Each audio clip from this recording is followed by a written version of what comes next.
Hi guys, thanks for joining me. So on today's video we're going to talk about pink perfume bottles. I'm going to be showing you all the pink perfume bottles I have in my collection. I was tagged by Paloma Bernstein. She contacted me via Instagram very kindly and asked me to do this tag. So thank you so much, Paloma. If you haven't already, please do check out Paloma Bernstein. She has also of course completed this tag and shown some really beautiful pink bottles. So definitely head over and show her some support. So of course the pink perfume bottle tag is one that pays tribute to Breast Cancer Awareness Month. It of course affects both men and women every year, something that everybody should be switched on to. This tag is a lovely tribute to bring further awareness and of course offer some light relief in the form of some very beautiful pink bottles. So let's just jump straight into this tag.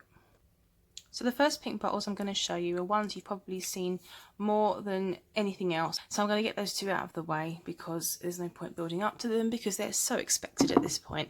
So of course we have Delina and Delina Exclusive. These are probably the prettiest pink bottles I've ever seen. I still have the crowning glory in my collection by looking so incredibly regal, sophisticated and rather opulent. And even if you're not really a fan of the fragrance, you can't really deny that this is their time to shine in this pink bottle perfume video tag. Delina is probably still one of the most hyped fragrances in the Parfums de Marly family. They smell lavish and opulent and very, very pink. So of course Delina, the original Delina, has very dominant notes of rhubarb, rose, peony and also lychee. The rhubarb and lychee very mouth-watering and very bright. The rose and peony is very powdery and like a soft cushion, very romantic fragrance, and it still is my little happy ever after in a bottle. It's a very beautiful wedding fragrance. And moving on to the Delina Exclusive, it smells very similar to Delina, without any rhubarb, without any sharpness from a note of rhubarb. It has a much more powdery style of scent. There is also an added note of oud in here, which gives it far more of a base, far more grounding. And I find it to be more of an evening scent. This one's, I think, is more of a day scent. This is actually much more sexy, much more evening appropriate. They both smell very pink, equally beautiful. So that is the first offerings of pink bottles in this video. So next up is one called Chow Chow San from the house of MDCI, and this is a fruity floral. It's a cherry blossom based fruity floral. It has a note of lychee. It's quite a soft, watery, fruity floral, but it also has a lovely note of pear, making it quite juicy. Also a note of peony, which gives it quite a bit of plumpness, and it's quite a watery, fruity floral with a very slight hint of something medical. A little bit unusual, but at the same time not particularly unique. It's also not overly sweet. It's not particularly sweet, and it reminds me of elderflower wine for some reason. There's just something quite pure and a little bit sparkling, but not overly sweet. But the juice is in fact quite a pale pink. It's looking a bit orange on the screen, but it is actually a very pale pink. I don't know if that notices. So of course that is a very worthy fragrance for this video, and that is MDCI's Chow Chow San. So my next pink fragrance is from Maison Dior, and it's the very beautiful Dior Amour. And it's quite a pale pink, but it is pink, so it's very pretty. And it's kind of pale like the scent. It's a powdery scent, and somehow it's both powdery and watery at the same time. It's a very simple scent of just 3 notes: jasmine, powdery notes, and iris. Fizzy, powdery, slightly watery, and a hint of green. Typical Dior, slightly sour, slightly green quality. Last I heard it was actually discontinued, but I'm not sure if that's true or not. I'm still seeing them sold, so I don't know. But that is the very beautiful Dior Amour. So another from the same house, and this is La Col Noir, and as you can see this is much more pink than the last one, and it is a very pink scent as well. This is a very fruity rose. It's got a lot of green in it as well. It's a very fresh, lovely summery scent. It's quite sweet. It's very, very watery. A really beautiful fruity rose with freshness from raspberry and lemon and some green touches here and there. So that is Le Col Noir from Maison Dior. And another from the same house and the same line, we have Holy Peony, even pinker than the last one. So again, this is a kind of fruity floral, but the focus and emphasis here is of course the peony, and it is a really lovely peony fragrance. The peony here is actually quite fruity, it's quite bright, and it's fresh.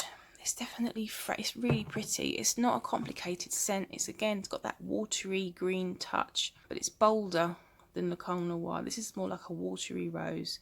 This is a peony that's less watery. It's much bolder in its flower focus. Just a really soft, pretty floral. So that is, of course, Holy Peony. So my next pink fragrance is from the house of Mugler, and this is called Humanity. Now this is a fruity scent, but it's by no means sweet and romantic. This is a very salty fig fragrance. It's quite a dry salt. It's all about the fig. It's fig tree. I think that's fig leaf. There's obviously fig fruit in here as well, and a note of caviar, which gives it a lot of saltiness. And I find this quite dry, like seawater that's splashed up on a stone, while there's a dry fig on the stone as well. It's a very distinct scent, and it's one that's quite polarising, like many Muglers. So you pretty much know if you're going to like this as soon as you smell it. It doesn't really change much.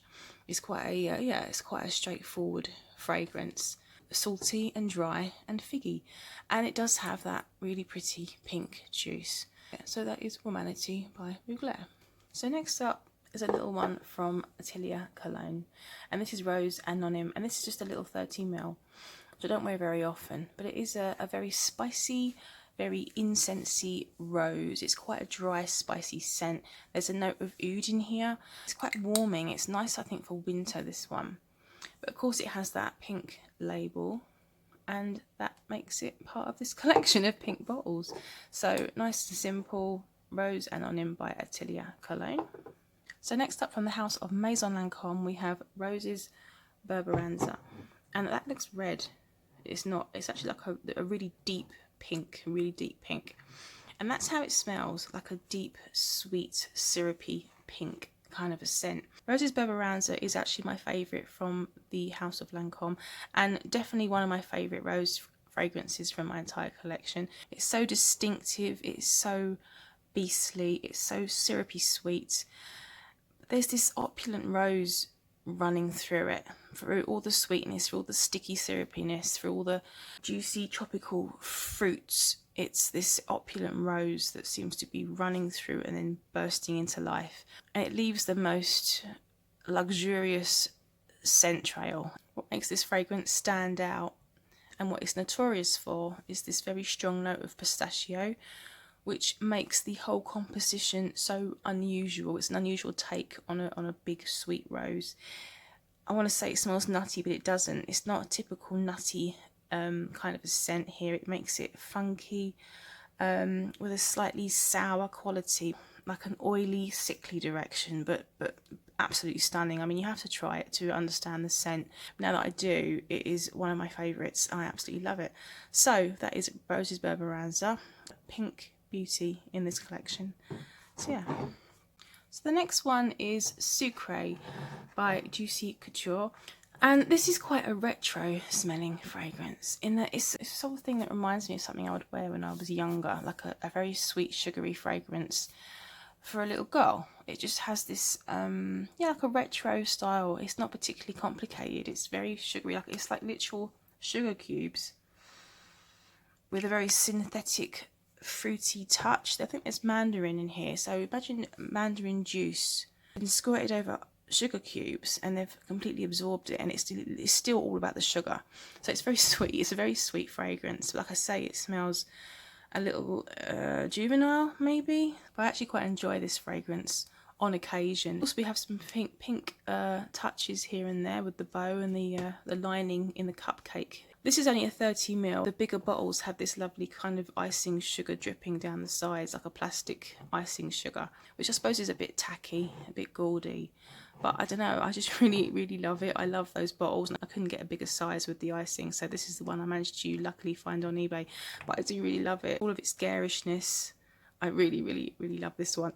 So that is Sucre by Juicy Couture. So next up is Mancera's Roses and Chocolate.